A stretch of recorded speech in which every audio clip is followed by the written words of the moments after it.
1 января 2023 года начал работу Социальный фонд России, который объединил Пенсионный фонд и Фонд социального страхования. О том, что изменится для граждан и работодателей Коми, рассказала на пресс-конференции управляющий отделением в регионе Ольга Колесник. Главная задача объединения – упростить получение социальных услуг для граждан и снизить административную нагрузку на работодателя. Граждане смогут получать услуги объединенных фондов в режиме одного окна. Не изменится и не усложнится также и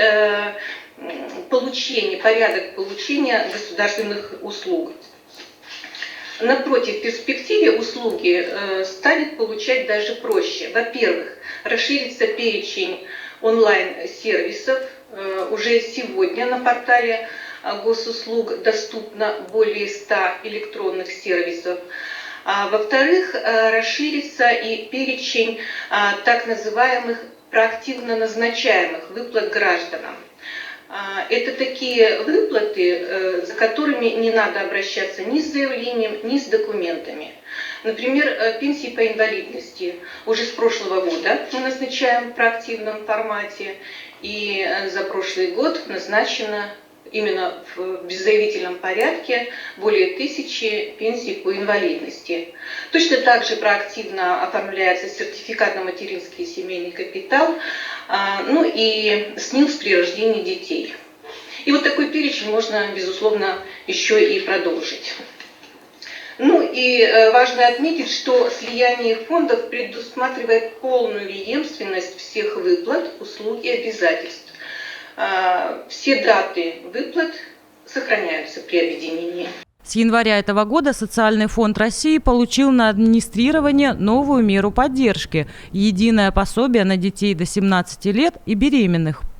Единое пособие, назначаемое с 1 января 2023 года органами Социального фонда России, заменило 5 действовавших ранее мер поддержки для нуждающихся семей. Это ежемесячные выплаты на первого и третьего ребенка до 3 лет, ежемесячные выплаты на детей от 3 до 7 лет и детей от 8 до 17 лет, а также ежемесячная выплата по беременности. Единое пособие назначается семьям с доходами ниже регионального прожиточного минимума на человека. Дети и родители при этом должны быть российскими гражданами и постоянно проживать в России.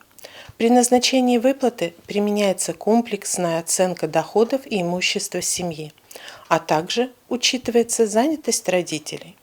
С 1 января отделение Социального фонда России по Республике Коми приняло 12 027 заявлений на единое пособие.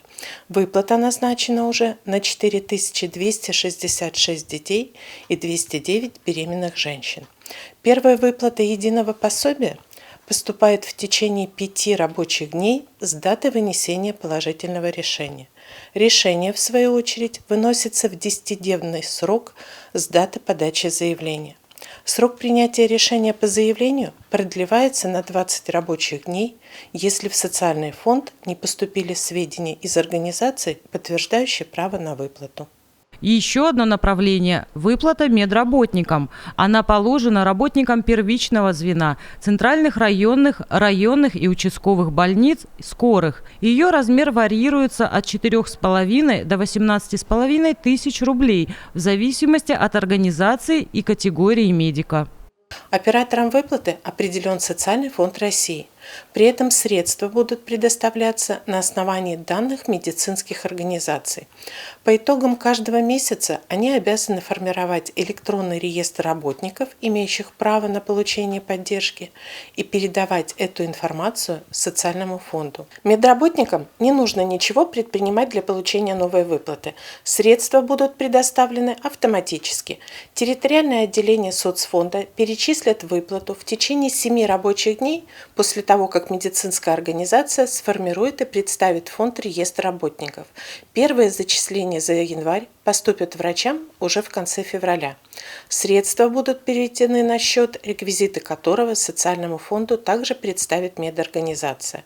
Новая специальная социальная выплата медработникам финансируется из средств Федерального фонда обязательного медицинского страхования, передаваемых Социальному фонду в качестве межбюджетных трансфертов. К Клиентские службы Социального фонда России размещаются в помещении бывшего пенсионного фонда. В Инте это Мира 13. В помещениях бывшего соцстраха приема не будет.